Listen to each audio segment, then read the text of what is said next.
Hari Om. We're back with another story for the story series on the Upanishad stories. You know, we have been seeing a couple of stories from the Upanishads, and even though the Upanishads talk of the highest of the knowledge, they speak that type of message through stories. And stories, we all know the best ways to give a message to another, right? So let's see today's story. Today's story is about a little boy, and this story features in the Chandogya Upanishad. Okay, Chandogya Upanishad has many stories in it, and this is one of them. This young boy, he lived with his mother, but he always had that ear, that interest for all the Vedic chants and how all the Brahmanas would sit together and do their Havan, Homa, Yajna, Yagas, and all that. His mind would always naturally go in that direction. One day he came to know that a great sage, Haridrumata Gautama, was visiting that place, and he badly wanted to meet him and ask if he could be his disciple. So he went and approached him, and he fell at the feet of the Acharya, of the sage, and said, "Sir, can you please take me as your disciple?" Now, this sage looked at that boy and he said, "Who are you? Who is your father? What is your gotra?" This boy thought for a moment.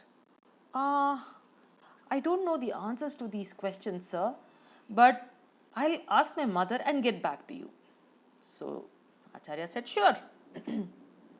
So this little boy, he ran home and he asked his mother, Amma, who is my father?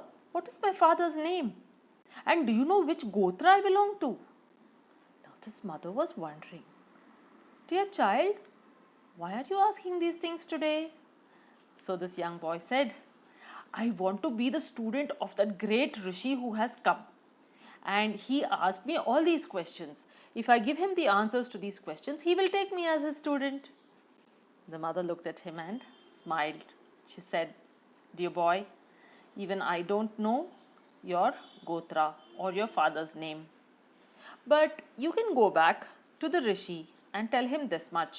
Just tell him the truth that I am telling you now." So the mother told him, and this boy ran back. He was all excited and enthusiastic. So he went and fell at the feet of Rishi Haridrumata Gautama again. And he said, "Sir, I am back with the answers. But the thing is, my mother doesn't know who my father is. She also doesn't know which gotra I belong to. But she asked me to tell you this much. She says that she used to serve a lot of people in her youth. She used to serve a lot of men in her youth. And I was born at that time to her. So she says that she doesn't know who my father is, nor does she know what my gotra is. But she also asked me to tell you that her name is Jabala and my name is Satyakama. So you can call me as Satyakama Jabala." This innocent boy told all this. This is the truth, right? So he just, in his innocence, told the entire truth to the Acharya. Now this Rishi was very impressed and he said, "My boy, only a true Brahmana can speak the words of truth that you have just spoken. I accept you as my disciple. I will first initiate you into Brahmacharya. Go and bring Samit, so I may accept you as my disciple." Samit is nothing but firewood, which the rishis used to use for their yajnas and homas and havans. So it was a custom that any student who wished to join as a student had to come with this bundle of firewood sticks. And so this boy also went and collected the Samit that was required, and he came to the Guru. The Guru blessed him and initiated him into Brahmacharya. So this is how Satyakama Jabala became a Brahmachari and a student, a disciple of Acharya Rishi Haridrumata Gautama. Now he took this boy to his ashram. Now the boy was serving the Guru. He was doing all the work in the ashram along with studying, gaining the knowledge. And after a few years, the Guru called him and he gave him 400 cows. But how were these cows? They were weak, lean, thin. And he asked the boy to go and graze them in the forest. Now this boy, Satyakama, looked at the cows and he told his Acharya, Bhagavan, I will not return until these 400 cows become 1,000 cows in number. Saying so, he took the 400 cows and he left for the forest. Now he did a sincere job of grazing the cows every day. He took care of all of them, and slowly in a few years the 400 lean cows had become 1,000 cows. So at the end, when they were all 1,000 in number, one of the bulls, the male, the bull came and told Satyakama, dear boy, see, we are now 1,000 in number. You can take us back to your Guru's ashrama. And I will also give you the first quarter of the knowledge of the Brahman. Brahman is a word given to God who is nameless, formless and qualityless. You cannot define and call, say that God is like this, he has a name, or it's a he or a she. We cannot give such adjectives. And that God is referred to in the Upanishads as the Brahman. So Brahman is nothing but God only, God without a name or a form or any qualities. Right. So the first teaching came from this bull. They were all basically, they had finished the day's grazing, all the cows were there. Satyakama had lit the fire for the night to keep themselves warm. All the cows were sitting there, and the bull gave this teaching to Satyakama. He said, the Brahman or God is the radiant one, Prakashavan. He is the radiant one, and the one who meditates upon Brahman or upon God as the radiant one, he becomes the radiant one in this world. This was the first teaching. So he said, I have given you the first quarter. The next you will hear from Agni Devata. So Satyakama bowed down, thanked him, and then they all retired for the night. And next morning it was dawn, and they set out early towards the ashrama. He took all the cows, they grazed on the way, and it was evening, and they found a spot where they could rest for the night. And at that time in the late evening, again Satyakama as usual, he lit a fire, he tethered the cows, and he was sitting in front of the fire facing the east direction.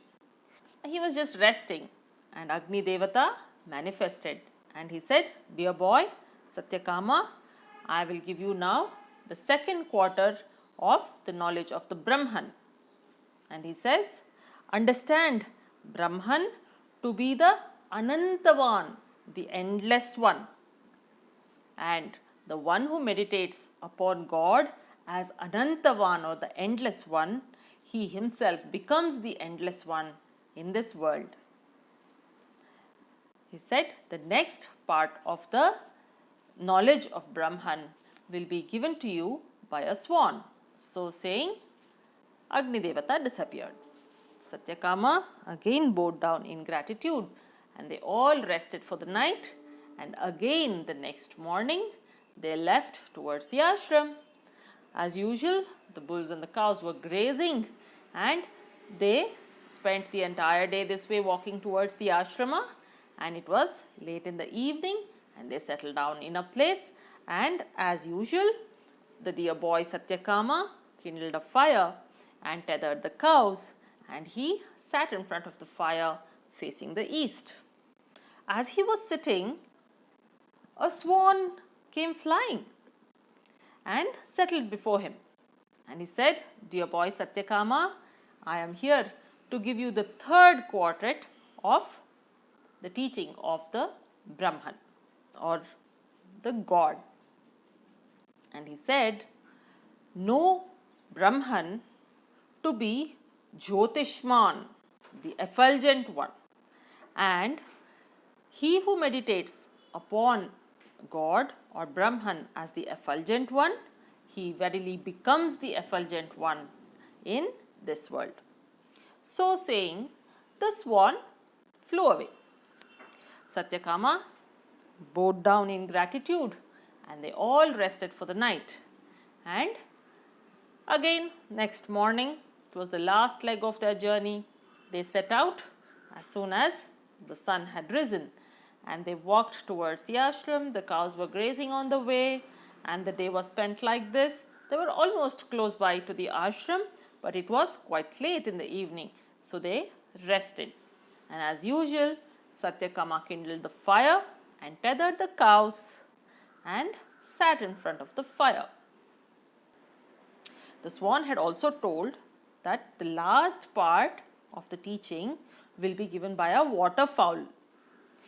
And true to the swan's words, a waterfowl came and settled in front of Satyakama.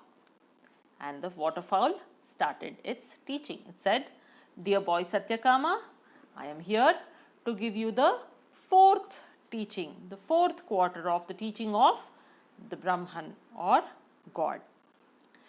And he said, know Brahman to be the Ayatana one, the all supporting one. Ayatana means a support.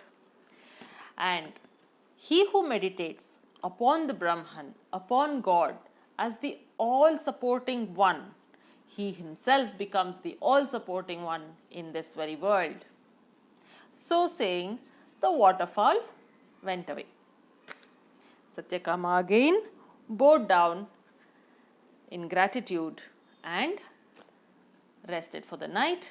And the next morning, the ashram was not very far from there, and soon enough they all reached the ashram. He bowed down to his acharya and said, Bhagavan, please accept these 1,000 cows. The Guru did not bother about the cows, but when he saw this boy Satyakama, he said, my dear boy, you are glowing. You're glowing with such brightness. This brightness can come only with the knowledge of God, only with the knowledge of the Brahman. Tell me, who gave you this knowledge? And Satyakama narrated all that had happened as they were walking back to the ashram. He told his acharya about the 4 teachings that he had received. But he also bowed down and said, Bhagavan, my learning will be incomplete if I don't hear this knowledge straight from you, directly from you. So I pray to you, Lord, please give me this teaching of the Brahman directly. I want to receive it from you. The Rishi was so pleased with him, so happy with him. He very happily, lovingly, generously gave him all the knowledge that he had about God, about the Brahman. And thus did Satyakama become an enlightened one and went on further to become an acharya, guiding many others. So this is a story from the Chandogya Upanishad about Satyakama Jabala, which shows that it really doesn't matter who you are. But if you have that inner drive to know, if you are truly Satyakama, a seeker of the truth will come to you. And this is so beautifully portrayed in this story. And this is the message that the great rishis have given us through the Chandogya Upanishadic story, Satyakama Jabala. May all of us be inspired, just like Satyakama, to seek the truth, to feel fulfilled, and to experience that supreme bliss that we all look for. Until we come up again for the next story from another Upanishad, Hari Om.